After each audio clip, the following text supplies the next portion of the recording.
Welcome. My name is Isabelle. I am a faculty member in the School of Architecture, and I am the chair of the Bible Gallery. And it is my pleasure today to celebrate the opening of our new show, Early Women Architects of Maryland, and to welcome our three speakers. Today we are going to have a panel discussion. I'll introduce each of the speakers. The panel is called Ms. Mod, Women's Contributions to Mid-Century Modernism in Maryland. And the way we've structured our event today is that each of the speakers will speak, and then there'll be some time for questions. I want to also let everybody know and welcome everybody that on March 3rd, we're going to have a second event associated with this exhibition. And it is going to be a gallery talk, and it's Sadie here. Okay. Well, the gallery talk will be by Sadie Dempsey, who has graduated from the undergraduate program, I believe 2 or 3 years ago, and she's the designer of the exhibition. And Jillian Storm, who is the curator of the exhibition. So we'll have a gallery talk, and then we're also going to have a networking reception. We're going to certainly make sure all of our women alums know about this event, but everybody, male and female, and other identities are welcome to join us. So I hope that you put that on your calendar. That will be, it's a Thursday night, it's not a studio night, it's 6:30 to 8, and please spread the word. So I'd like to begin, first of all, by thanking Jillian Storm and Sadie Dempsey for bringing this show to us. And it really is a really wonderful gift that you've offered to our community.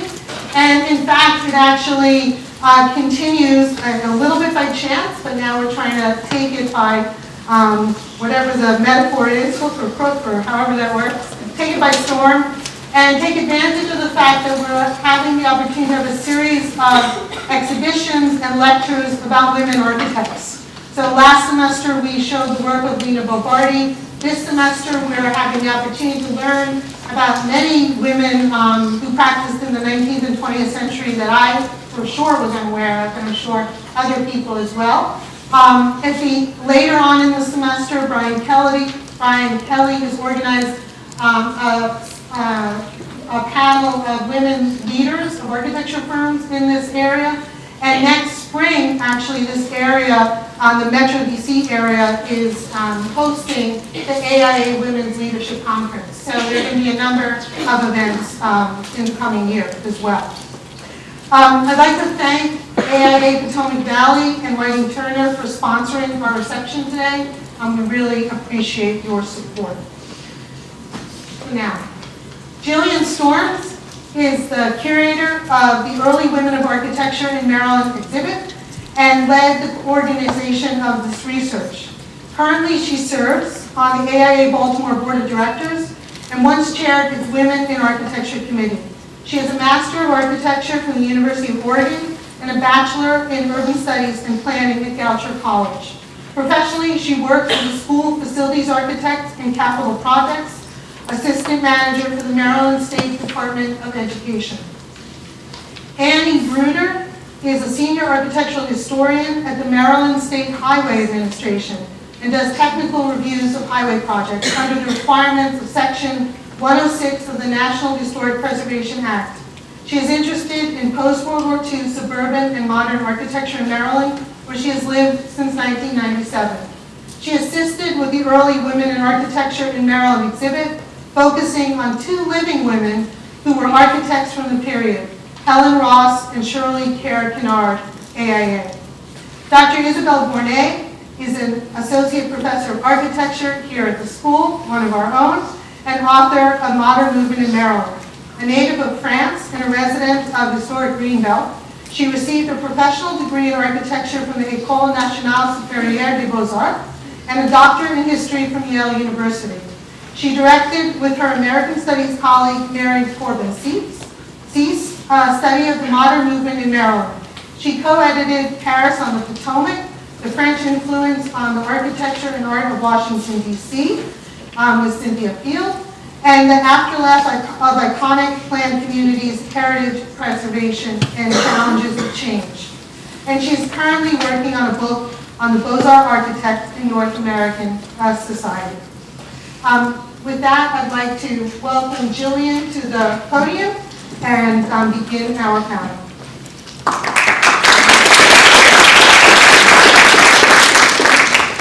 All right, let's see if I know how to work this. Probably will pull it apart at some point during this because I tend to like to walk around. All right, so I believe you were going to ask me a question.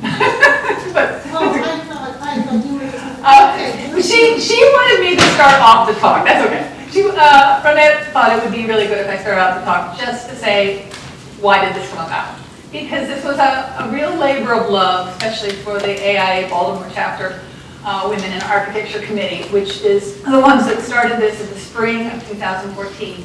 And it really was because Women's History Month was in March, and we thought, oh, it would be nice to, do something special for that month. And then we discovered there was really no history yet written about the early women in architecture in Maryland. And so we set upon looking into it. Maryland Historic Trust didn't have anything. They knew of maybe one or two women architects. So, and the Dead Architect Society that we have at the Baltimore Architecture Foundation, 7 publications, all men. All the bios online, all men. So we realized there was a real gap in knowledge. And so Sadie Dempsey and Emily Collard, she's now up in Philly, they together applied for a grant, with all of our help, of course, but applied for a grant from the Maryland Women's Council to sort of fund having an exhibit. And surprise of all surprise, we actually got it. And that was a shocker. And suddenly we were having to actually put our feet to the fire and get the work done in the in 2015. So we set up a independent research study at Morgan State University, and we had 2 students who ended up jumping on board and doing a lot of preliminary research and identifying 10 women. And so we have 12 women in the show. After they got done with their fall semester, we discovered there was not quite enough there to actually put a whole exhibit on. There's a lot of work that's involved getting images, permissions to use the images, getting dates right and addresses correct. And so we ended up spending a lot of time in the winter and the spring pulling that together. And in a short period of time, I can say Sadie Dempsey is a jewel. In 4 months, she managed to, with a team of graphic designers, put together an actual printed exhibit, which is, if you know anything about exhibit design, it's a very, very short amount of time. So, and it's funny, because we started out with 10 women, and then 2 sort of jumped on board. 1, because we discovered who I thought was a landscape architect, Rose Greeley, and she became a fellow in her in the American in their association. But she was actually also an architect, and so we ended up including her. So there was research that had to be. She was the first one to be registered in DC, so we included her. And then also Mary Jack Crago, her daughter had just learned about that we were doing this and really wanted her mom to be in the show, and so she did the brunt of the research. So that's how we ended up with this 12. Since that time, we have actually learned of another woman, Lisa Hutt, and I can't say it because she's from Turkey, and I've never had anybody actually say the name to me, so I'm probably saying it wrong. Oh, thank you! Every time I speak, can you speak up and say that? Because I know I'm going to get it wrong. But anyway, and so it was just delighted to include her in this talk. So the ones that are highlighted are the ones that we are actually going to discuss in our talk, so I just wanted to point that out. So just to put the setting in framework, Maryland was a little slow to take to the modern movement. There was sort of a kind of love of historic styles, the colonial, the Georgian, and these are some of the prominent buildings that were around during that period, and even in the suburbs, you see a lot of the older type of architecture, and you still do. So it took a little bit to take hold, and but meanwhile, out in the larger world, we were having such, Frank Lloyd Wright was making his name known, Walter Gropius with the Bauhaus movement. There was a very important exhibit at the Museum of Modern Art, and that's where actually the term international style got coined, and that was in 1932, and that's an image of Le Corbusier and de Lesvoy that's in that exhibit, and a lot of architects went up and viewed that. But you can see how these are such a contrast to, what else was going on in the period. And locally, we actually had some very prominent architectural buildings that were designed in the 50s and the 60s particularly, and we've already lost the Morris Mechanic in Baltimore. But you can see, especially if you look at that Walter Gropius, that image will come across again in a piece of work later that we'll show you. But the three women that I'm going to talk about, and we all are going to talk about a different set of women, but then sort of, bring it all together, is Ida Brown Webster, AIA. She was one of the earlier ones in our exhibit. She was actually from New York, and we included her because she did a beautiful home. And she also was registered here in Maryland in 1957. We have not been able to find many other projects of hers. But she went to MIT, graduated in 1923, and won the coveted Chandler Prize in architecture. So she worked for a whole series of firms. She's one of the first women to actually have a partnership in a firm.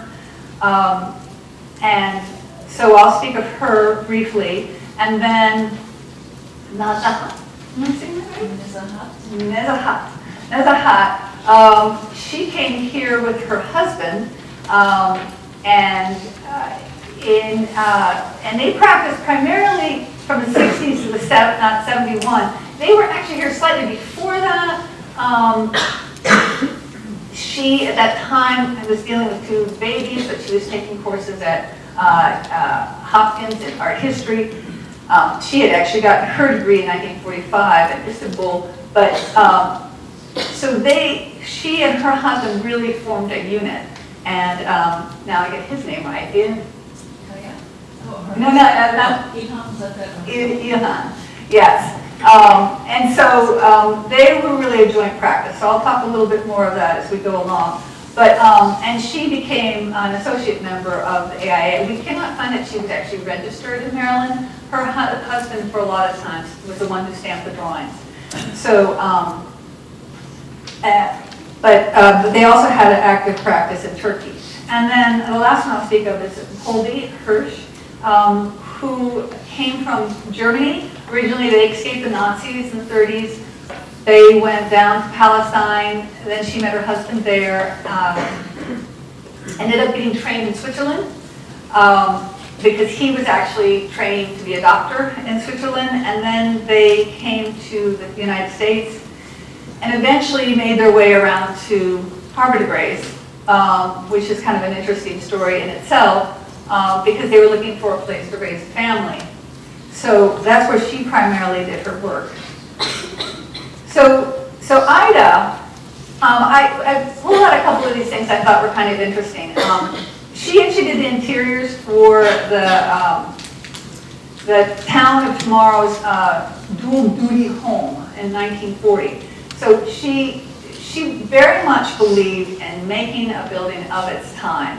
And this is a quote from the Salisbury Daily Times. If people would plan their homes according to their own individual needs and tastes, the face of America wouldn't need lifting so often. So that's a little humorous thing, but she was very much trying to get people to break from that mold of, it has to be this way. But instead, the buildings that she designed really fit like a glove. And I thought that was also, she was in this article called Women Gain a Role in Architecture. It was in the New York Times. And here it gives you that 260 women out of the 13,000 at the time that this was written, which I think was in 1960, were women. So that gives you a feel for where women were in, proportionally in the field at that time. So this is the home that she did for the Leisberg's residents in Owings Mills. And it's incredibly gorgeous. It's the way that she works with natural materials. She was being very inventive, actually, the way she was dealing with materials. She had spaces run into each other. There's light coming from clear stories above. There you can sort of see how there's this influence from maybe Frank Lloyd Wright coming in. But it was, a flat roof building like this at its time was somewhat unusual. But again, and what I found with all these women is they got to know their clients so well that it was like they were living in a house that was just made for them. And it's kind of amazing. That runs through all the women in our show, even the ones who aren't in this modern period. Okay, so that was just that little piece of hers. I only wanted to point out that she also did much larger work in New York City. She worked on large housing developments. She was very, that was one of her, she was very big into that because that she, I think at one point, was National AIA. She headed the Housing AIA Committee. So that was sort of where her heart was. And she only did those sort of specialized, wealthy, as a way to bring in extra money, I think, for the firm. But she did those kinds of homes all over the seaboard, eastern seaboard. So Nezahat. So Nezahat is sort of a very interesting person for me because I know the least about her since I only learned about her about a month ago. Kaya, her son, Kaya. He came here. He was an architect. He graduated from the University of Maryland in architecture. He now has a firm in Turkey. And it was just by chance that he got talking to the head of the women in architecture in Northern Virginia that, oh yeah, his mom practiced in Baltimore. And we were like, because we actually, the funny thing is AIA Baltimore, we actually tried to find women architects in Baltimore, and that was actually very hard. A lot of these women we discovered were either around the DC area or much further afield. So anyway, this house is one that she did for her family with her husband, and it's the family that moved into it after she owned it said that their children looked at it and said, "Thanks, Mom, for getting us a trailer home." But it actually is a gorgeous, gorgeous building because it's on a very steep site. They made it all in steel frame, which was sort of really unheard of for residential homes. And so you can see, and then they stuck this porch out, and so you can see how, you're like right there in the woods. You're just, it's gorgeous. And the way that they have very few windows in the front, because they allowed the greatest views out to the woods, and so you don't see your neighbors. Even though this building is basically on a cul-de-sac, so there's actually houses all around. But she got to do more than just housing. I think there's about 4 homes we've identified that she did here in Maryland, but I've been to 2. She and her husband actually had worked for almost 10 years at Whiting Turner. They were the chief architectural designers. So they did a lot of buildings that industrial, or in this case, this is the studio for WJZ-TV. And these drawings that are here are hers. So she came up with a lot of conceptual designs, and her husband, who had more gone to a technical school, he really carried through and saw this stuff built. And they, according to their son and also clients that I've talked to, they would constantly fighting back and forth about, what should be and what shouldn't, and how do you hold true to the clarity of the design. So they really formed a unit. But you can see her, lower is the stair, you can see the stairs that was built. And this is 1965.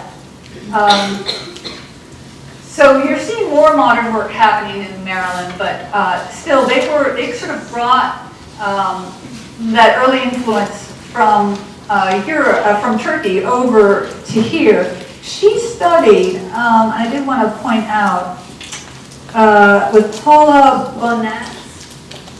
I don't know if I'm saying his last name right. Bonatz. Very famous, yes. I'm not good with pronunciation, you guys have to forgive me. It's a little dyslexia, it's always followed me around. but I know great, I mean, I look for the images. I look for things to me that are powerful. And so you can see in her work, I mean, these are sort of very bold visions of what buildings should be. And there's those archway that you, was similar to the synagogue that Walter Gropius did. This synagogue was actually, was a design that she had come up with because William Hackerman was head of the building committee for the synagogue. She didn't actually go through and then see that built. That was done by another firm, but it was still sort of her idea to sort of give it some strong image just to unify that front facade. And so that's her work. And I just want to say that before I leave her, so they returned back to Turkey when I believe it was her father who died, and they had to settle the state, and they ended up starting a practice there, and then her husband was diagnosed with cancer sometime in 1980, and went back to America to get treated, and ended up dying in 81, which is very sad. And she ended up going back and visiting her house. So I talked to people who live there now, and they told me about, she just sat there for a while with tears in her eyes and looked at everything, and then she started pointing out everything that they'd changed. But anyway, but after her husband died, she really lost her soulmate, and from then forward, mostly taught, did a lot of art and writing, but she did not do many projects after that in Turkey. So Holdy was really on her own. She did not have a husband who was even slightly involved in her profession. Her husband was a doctor, and he told me, she should have been a doctor. She's a lot smarter that way than me. But whether I think he supported her in what she did, but he really had his doubts. When Holly was in school in Switzerland, she was like hitting her head against the rock because she was being trained by a teacher who would come in from Paris, and he'd be all full of Le Corbusier and such. And if he didn't like what you did, he'd say, graduate this semester. So she just couldn't, she kept like failing out of class after class, and she finally got through it. So you can imagine her husband would have a little bit of doubts when it came to architecture as a profession by how long it took her to get through. And when they ended up settling in Havre de Grace, by some chance they had two kids, one wanted a soda, and so they ended up going to the local, driving through the town, and that's when they learned, we need a doctor here. So they settled. But you can imagine, here's Holdy, she's a woman, she's Jewish, and she's an architect. I mean, how many architects are there in Havre de Grace? There were 2 in Hartford, in Bel Air, that's it. So a lot of the architects were either in the Baltimore or the Washington metropolitan area. So it was actually hard for her to get work. And what she ended up doing is the first project she worked on was her husband's office, the medical arts building. And I want you to notice that little peak right there, that's not part of the building. That's the Victorian house that's behind it. So this thing jutted out, and it was a square building. It was nothing like anything else in town. And on the right is what it looks like today, because bookending her career in Havre de Grace, in 1980, she built a second floor to house the medical offices of all 3 daughters who went into medicine. No one followed their mom's footsteps. And but she was meticulous in her details. You know, I was showing you how everything. She was also very much into proportioning. So when she couldn't get work, what she ended up doing was they would buy a piece of land. They would build up a very inexpensive house. It was solid, but inexpensive. And I say that because this construction ledger, that's what her father came over as well, and he was a contractor. He would actually keep every single penny that was spent. He would keep over.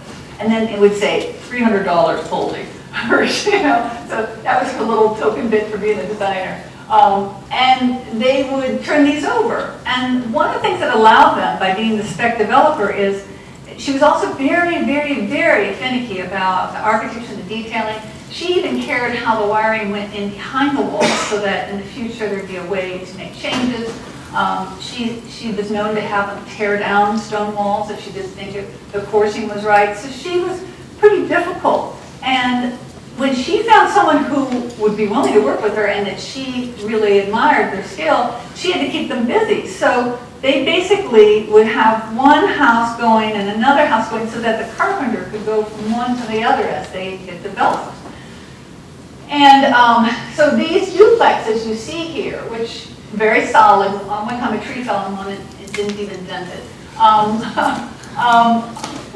there are like, I think about 17 of these all over Harvard Grace. Altogether, she has 25 modern buildings in Harvard Grace, and you would not think in that small little traditional town there are modern buildings to see. But the biggest project maybe is she had a large apartment complex that she did. I wanted to show you, normally I would have walked by these buildings and not even noticed them. But when I look at the drawings that I've seen that her daughters kept, she was really trying to get the proportion right, trying to get the color tone right. But where she really excelled, I feel, is in the homes that she did for her relatives. There's a set of them, they're all together, and so they are on different streets, but their backyards all conjoined so that they can all sort of be together as a family. This is one of them, and you can see the wood ceilings, very use of natural material. I think this is my last slide. Yeah. Very use of natural material, and this is her home. And these are photos that were taken for the Baltimore Sun at that time, and it was publicized. But you can see that she was dealing with issues of bringing light in, natural materials, and the biggest thing for her was to create a place, a hearth for the family. And it took her forever and a day to actually finish this project because the fireplace, they wouldn't let her build a fireplace in the center of her room. It was against code. So she had to come up with all these methods to allow that to happen because she really wanted that to be the hearth. And even in those more inexpensive homes she did, she still carried through with her principles. People had a porch, they had a way to indoor-outdoor space, there was natural materials. So she kept with her principles, and it was really sort of beautiful to see some of these projects. So one of the things that we discovered when we were putting together this show is that two of the women are actually still living. We had, by chance, we hunted them down through Facebook, LinkedIn. We tried every method to try to get a hold of them, and we did. And so they came, and we have Helen Staley and Shirley Kennard, and they came to the opening that we had in June. And this is, and that is Polly's husband, Gunther, between the two. He has since passed. So it was really fortuitous that we were able to have this and pull this together. And one of the things I just wanted to conclude with is that her daughters, 2 weeks before we actually were able to get someone to return our call, had thrown out most of her drawings because her husband had remarried and they needed to use the basement where the office was. They had no idea anybody would want any of it because she struggled so. And they told me later, they said she just was a mom who was always on the phone. Well, she was organizing all these things at once while raising 3 daughters. And they said that they just didn't understand their mother until we sort of came and we did a tour up there, and they were just so taken back to know what she accomplished and what she was up against, or what she accomplished. So I just wanted to end with that because I thought that was very poetic. And Anne, if you want to.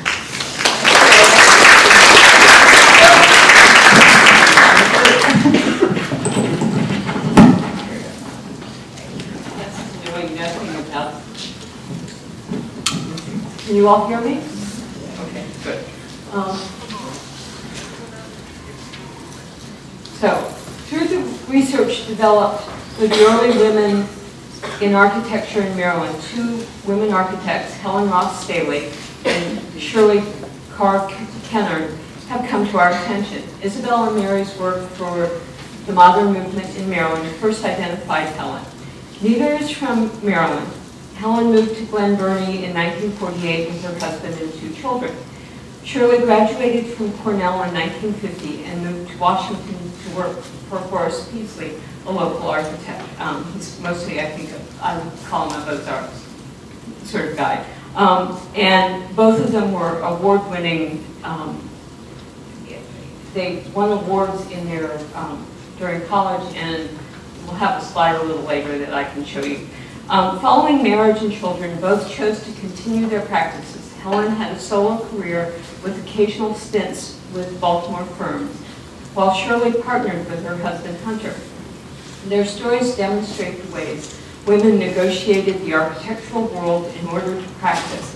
And although not discussed the way that we talk about Clotilde Woodard Smith, their contributions are important to our understanding of post-World War II suburban architecture in Maryland.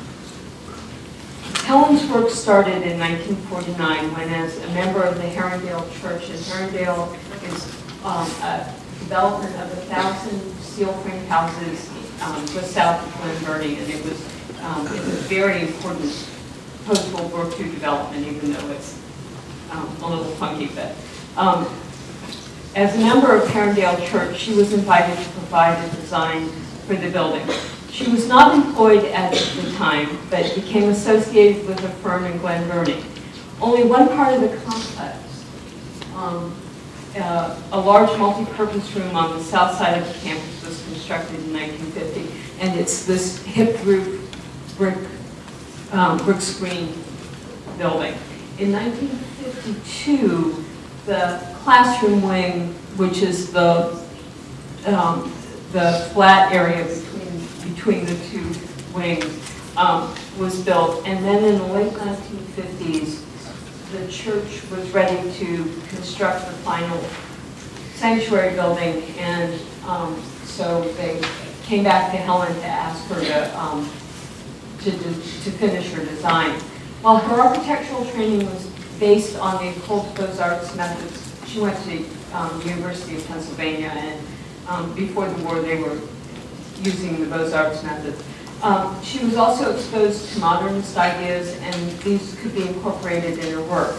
The church has a contemporary design, which many denominations were then using to attract new members. The overall layout of the complex, along with the details such as the clear story, make you realize that it was designed by someone who understood how the building would be used. And as you can see from this picture, on a bright sunny morning, this is just gorgeous. And the windows are colored glass rather than traditional stained glass saints and Bible stories. Shirley and her husband, this is Guilford Road in Herondale.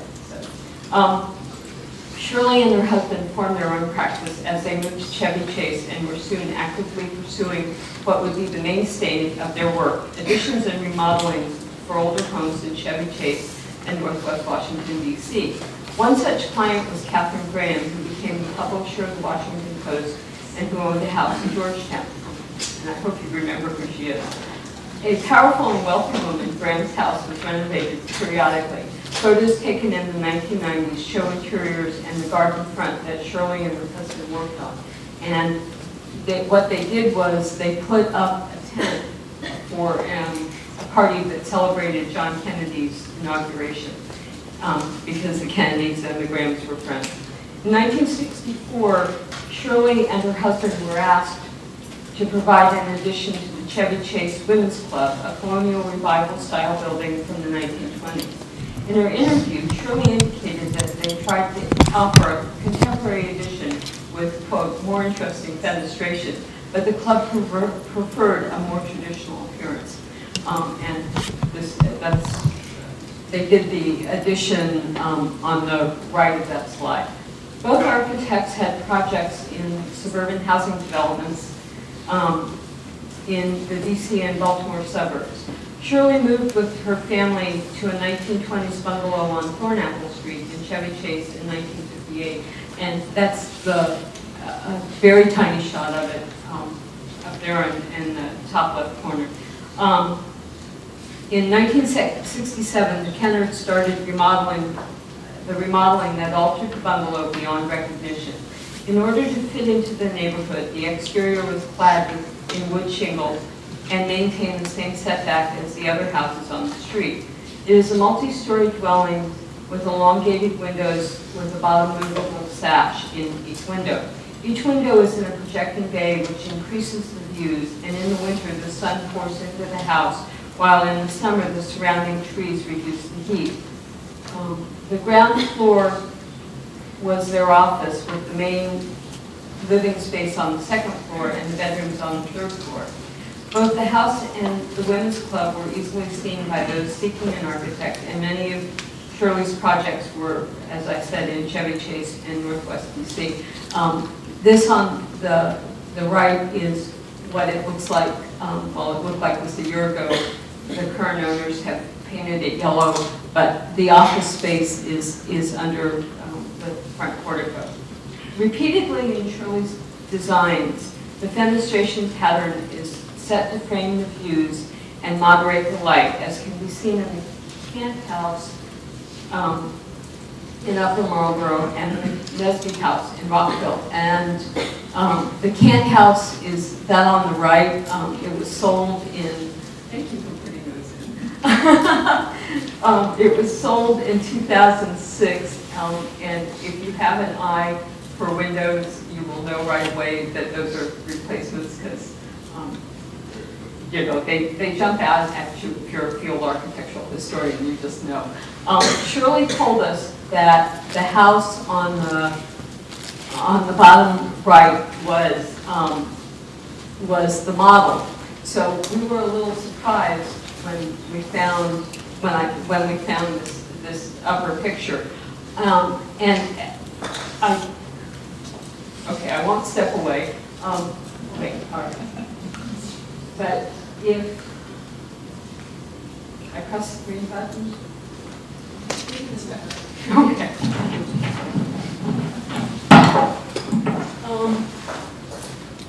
This vertical paneling is very much like this, and so I'm inclined to think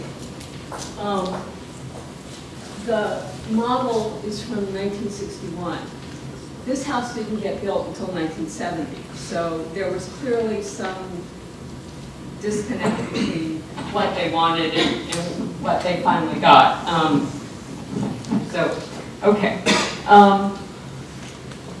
And the McNesby house has been, again, it's been altered. You can see this is, I think the black and white picture has probably been flipped because the chimney for this wing is back there, but they've added new windows, so that's all I have to say about that. Except to say that the McNesby house, Shirley called this building a house on the cheap, but one of the things to remember about all of these houses, and I'll show you Helen's houses in a minute, they're all one-story ranch forms, which was the most extraordinarily popular house form in the United States between 1940 and even today. And basically, you have to remember that it was the middle of baby boom. Women did not want to be hauling up their vacuum cleaners or baskets of laundry, and having all of it on one floor was just fine with them. So these are Shirley's houses, and in 1955, she left, Helen, I'm sorry. Yes, Helen left. They moved from Herondale and they moved to what was called North Shore Development in Pasadena, where she opened a practice. And North Shore is down, it is it's on a creek leading into the Magothy River. And she was invited to design the first house, which is the Philip Booker house, by Homer Todd, who was one of her neighbors. And he then proceeded to ask her to design 2 more houses. And so what I want to point out here, to me, one of the oddest things is always when you come on a 1960s style house and you've got that carport just sort of sticking out as if it's this odd little appendage that nobody quite figured out what to do. And again, I feel like her Beaux-Arts training is coming in. She's got that link, it's part of the project that she, it's just all supposed to be there. And Isabelle made the comment to me that the way the eave sticks out, that quite frequently she's seen little closets or things tucked into that wall, sort of for your gardening equipment or whatever. But at any rate, all of these houses, I think, demonstrate the efficiency and the ease of the houses and their associated spaces. And, they aren't modern. They're not really even contemporary. I mean, this is, they're architect design, but they're not, they're just suburban houses, and there are millions of them, but it's given me a great deal of pleasure to be studying both women. So in conclusion, from the older suburbs to the brand new ones, women architects were present and active in Maryland. Although the work world was not an easy place to negotiate in the 1950s, particularly if you were a wife and a mother. Both Shirley Kennard and Helen Staley were able to have careers and left evidence of their presence in the suburban landscape. Thank you. You want to say something about, okay. And would you mind, I know you have a bit of information there, would you mind saying something about the awards that they applied for the other projects? Is there a way that... Can we leave it to the end? Oh, you can- Is it at the very Yeah. end? Oh, Okay. yeah. It was just- I thought, that's fine, I thought they would do it.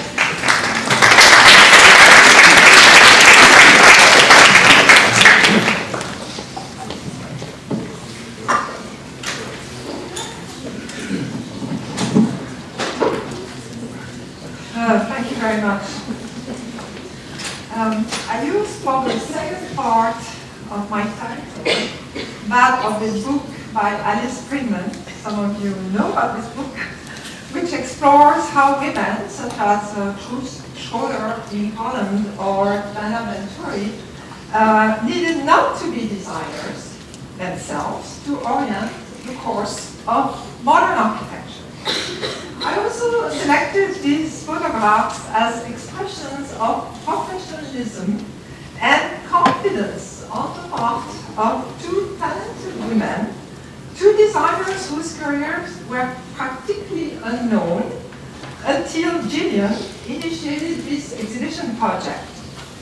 If not for the tools of her trade, you see here the renderings, the models, the T-square, near us out here, could be easily mistaken for a fashion or a cosmetics executive. And she makes me feel like she looks a lot like Estee Lauder. Male or female, an architect's built work is the outcome of opportunities provided by clients.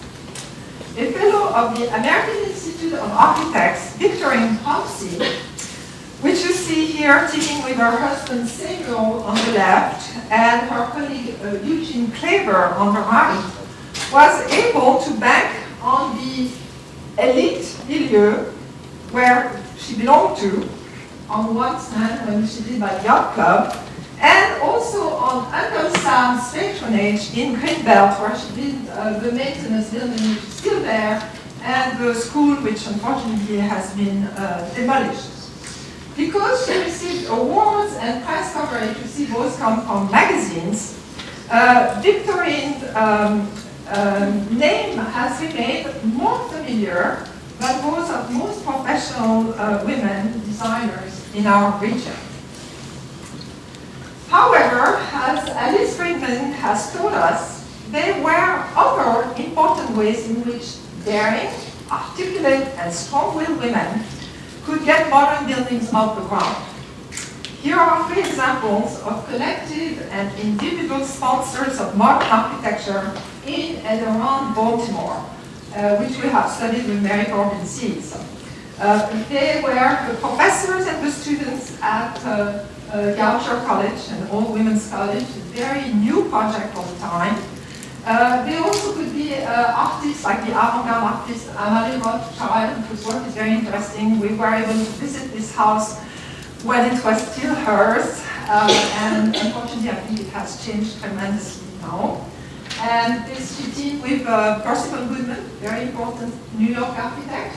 And then Edith Hooper, who was a very affluent, what I would call a tastemaker, someone who had 2 houses built by Marcel Breuer, not one, just 2. And she also was sponsored the Bryn Mawr School, also by Breuer here. An even wider range of women directly or indirectly helped modernize architecture in Maryland. So I'm showing you some examples. Here is the suburban homemaker who certainly was in search of comfort, efficiency, and family bliss. Here we have the alumni of elite colleges, Wellesley College, no less, who were always interested in anything avant-garde. Here we have a snazzy working mother who she has a wonderful white dress and serves breakfast to kids on the side and furnished patio.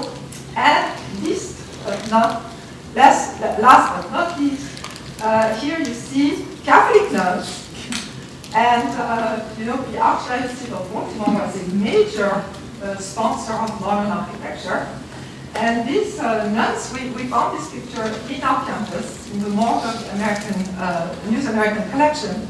They were really intent in getting the best architecture from the architects, and they were not let go. Okay, good.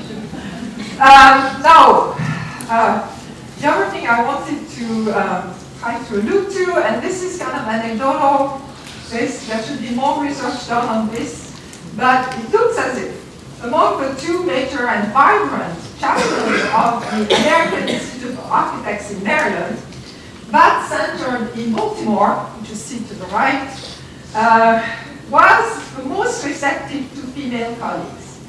And indeed, Chloe Bruder Smith, who you see here, she was based in Washington, D.C., but she was really a force to be reckoned with when it came to putting the best possible spin on urban renewal. So she is Mrs. Urban Renewal.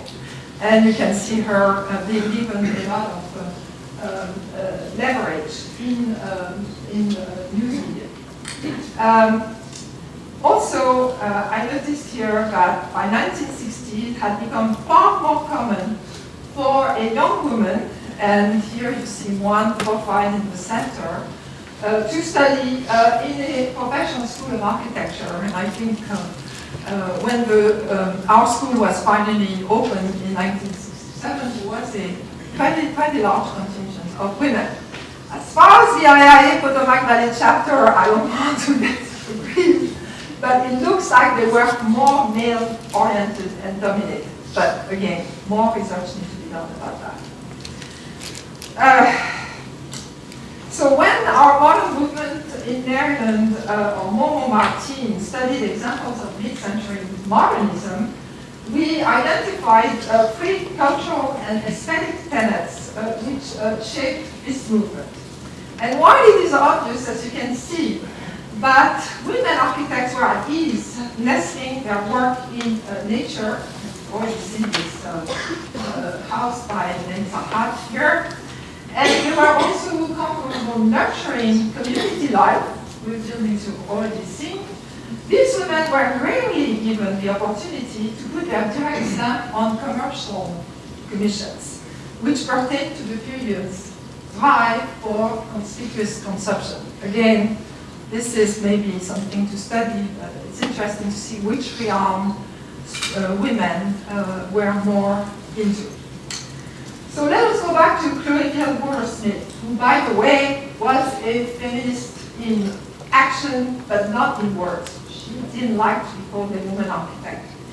Smith did not specialize in residential or small-scale work. However, her multifaceted expertise in housing and houses, acquired before the war, was for her reputation a blessing, more than a curse. As you can see in these two images, planning and technical ideas she promoted have remained current, including passive solar energy. So in the 2 minutes I have left, I would like to first stress that minimalist architecture in the hands of capable designers, whether male or female, ought not to be considered as inhuman and bland. Let's not dismiss this type of architecture in the hands of good designers. And I would like to thank Jillian, Anne, and Sadie for having dug so deep into a fantastic realm, for conducting research which makes us miss all the more what we have lost forever, or through demolition or irreversible alterations. So this is one of our lost battles to try to save this small building, which was quite exquisite in Rockville, which has been replaced by those nice but very traditional homes. And we also studied with Liz Cravening in History Preservation. We did a National Register nomination for this tiny house in close to downtown Rockville by Bruder Smith, which still exists but has been transformed beyond recognition. This picture has been taken last week. So let's end with a little happier note.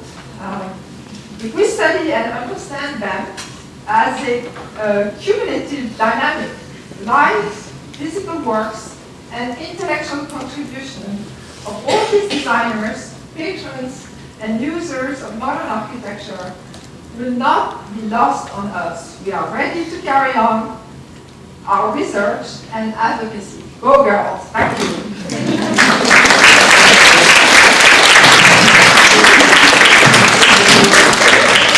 I'd like to invite the speakers to the table, please, and if you guys would prepare any questions you might have.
Did everybody hear the question?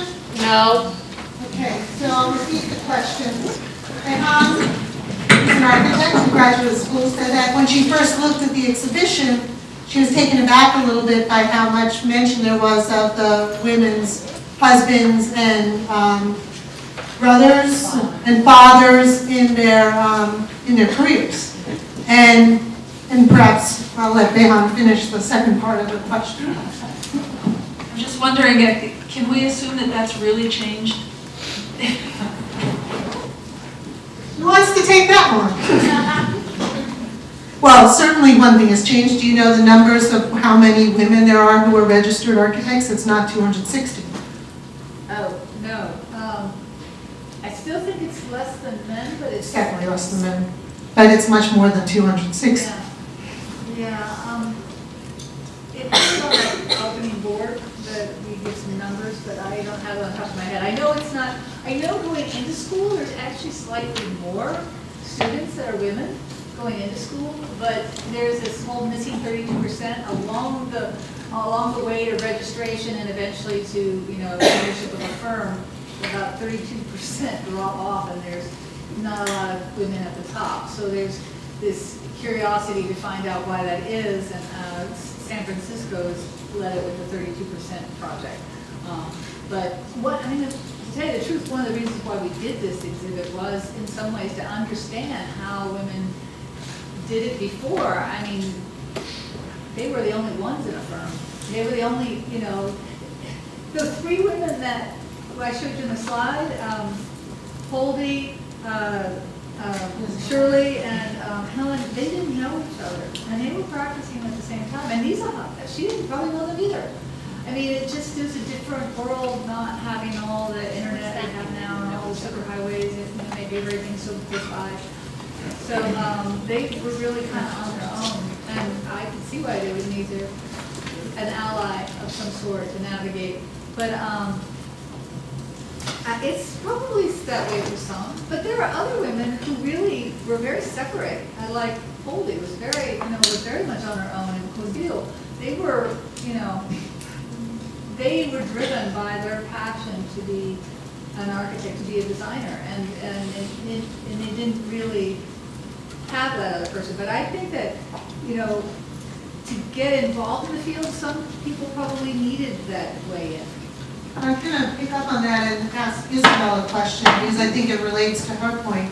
Do you think that the people who were able to manage more on their own were people who were in certain social circles or had the kind of connections that allowed them to get the commissions to move forward? I think so, at least for Curator Smith. I mean, she married someone who was very active in the State Department, and she also moved to DC. So she ended up getting a large commission. She was involved with Southwest DC, with Justement. So she had a lot of leverage. And it's true that actually it's so interesting because I went to Heidelberg Grace without knowing anything. I saw that building, I took pictures, and it's really stands out, but you know nothing about this lady. So, and you can understand why a practice there was going to have to be very different. I'll just share one experience that I had when I was an intern and started working in Boston. The person who was my mentor, who was the only female architect, was a principal in the firm. She graduated from Harvard. Her husband was an architect also. And when she graduated, she tried to get a job at Jose Luis Sert's office. So this was in the early 70s, late 60s. And he wouldn't hire her because he said you'd have to change the language in the drafting room. And she sued him. And for 2 years, she was blacklisted, and no firm would hire her. And she eventually won that suit. And so she worked in Sert's office, and she was put on the project for Roosevelt Island. And he only allowed her to design things that were the lobbies and things on the first floor, because those wouldn't be seen from Manhattan. So, I mean, that's a very extreme case, but I certainly remember thinking that if it wasn't for Janet and the fight that she did, I wouldn't have the job I had. On the other hand, Walter Gropius had women partners in, this happened also the other way around. Some famous architects, Gropius and Tack had, a lot of women. Sometimes they were married to another partner, but they had their own work. And Horace Greeley hired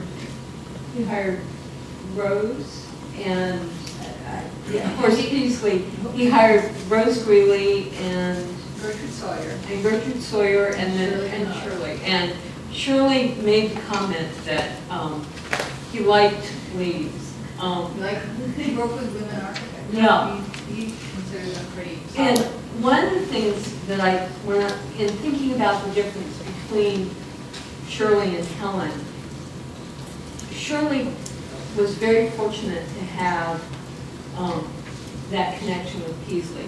He died in 1959, and so he was really at the end of his career. But I felt like he was somebody who had a great deal of respect in the DC community. And so he gave her a leg up.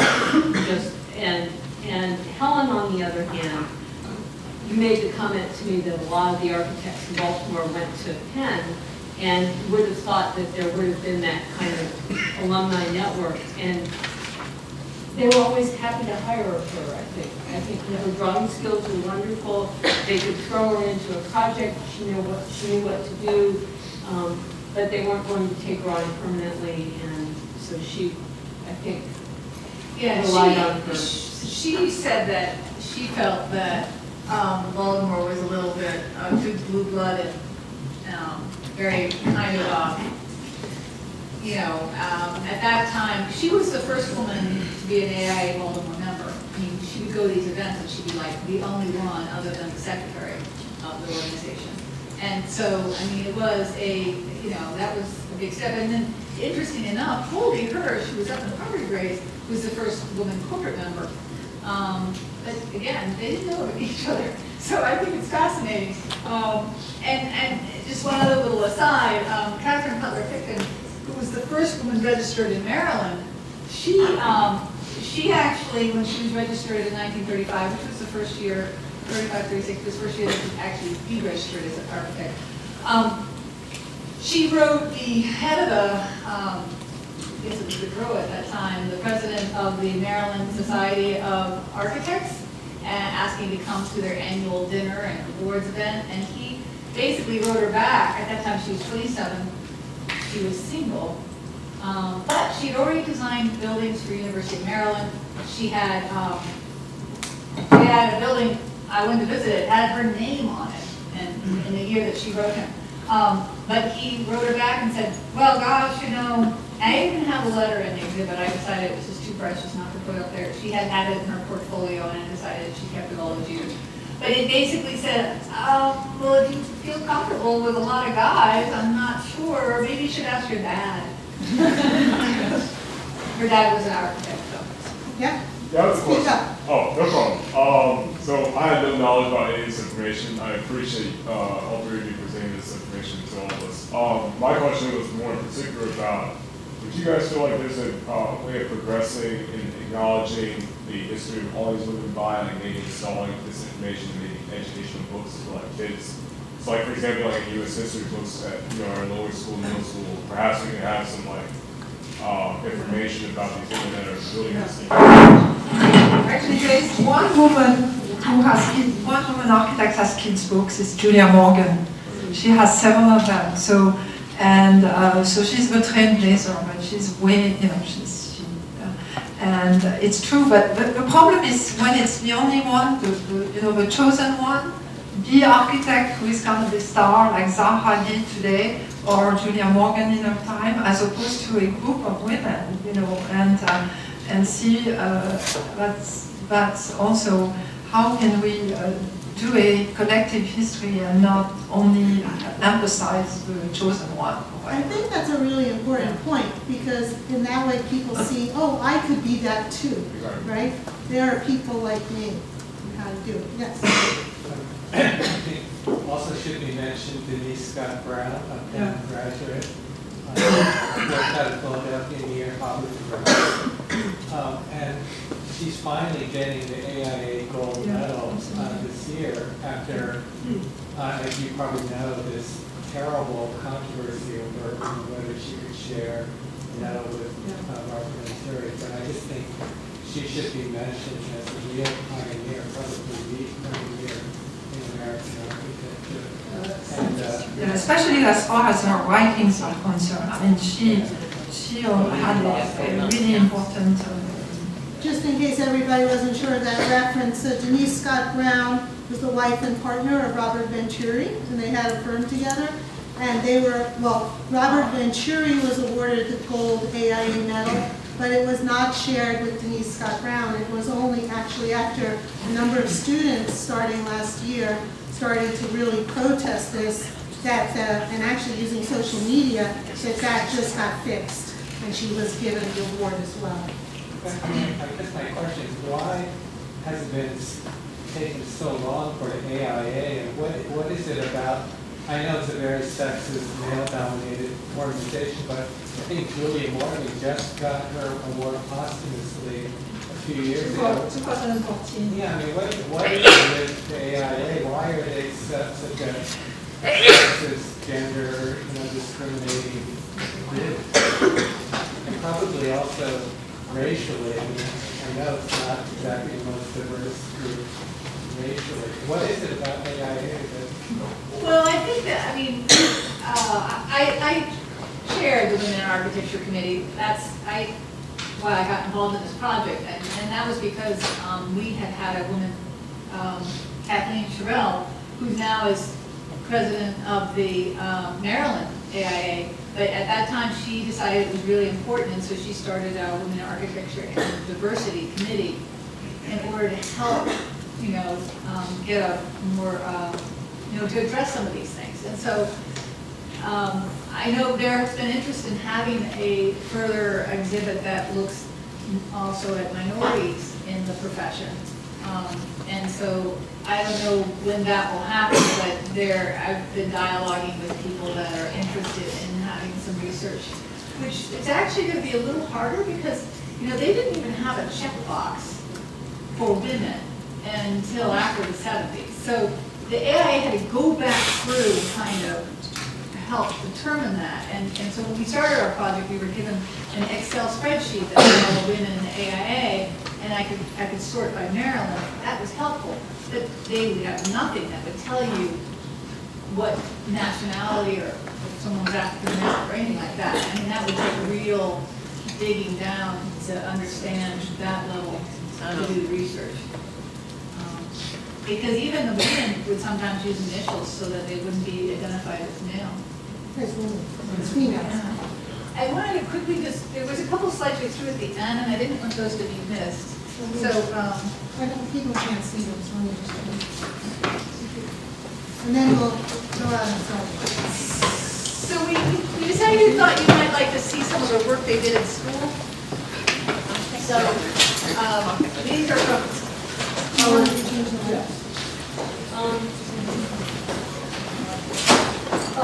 of the things that was going on, those Arts Institute of Design in New York would send out studio competitions at least once a year. And in 1943, the television studio was the design, and so Helen won the prize, the first prize that year.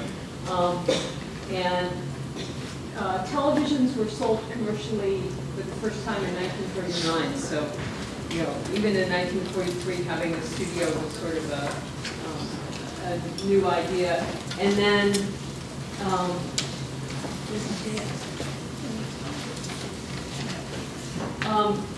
Shirley's senior thesis project, she graduated from Cornell with honors, and she did a resort hotel and okay, all right.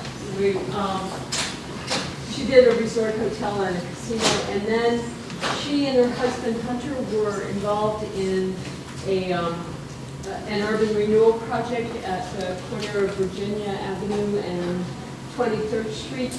This was in 1959 when we were still talking about having an inner beltway within Washington, D.C. We fortunately didn't get that far.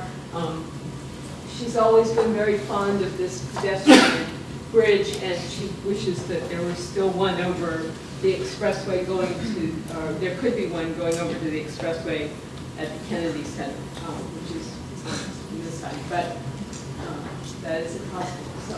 And then these projects, this project, you can see This is the one from Holdy. You can see she was still, she's early on dealing with rhythm, but she was still a long ways off from pure modernism. And then that is Clothilde from her project. She has over 13 drawings at the University of Maryland that they kidnapped before she left. Oregon, University of Oregon, sorry. And that was one that we thought was sort of really fascinating to look at. I just want to invite you all to make sure you all take a look at the exhibit and that you know next March 3rd, we're going to have to talk. Oh, some more questions.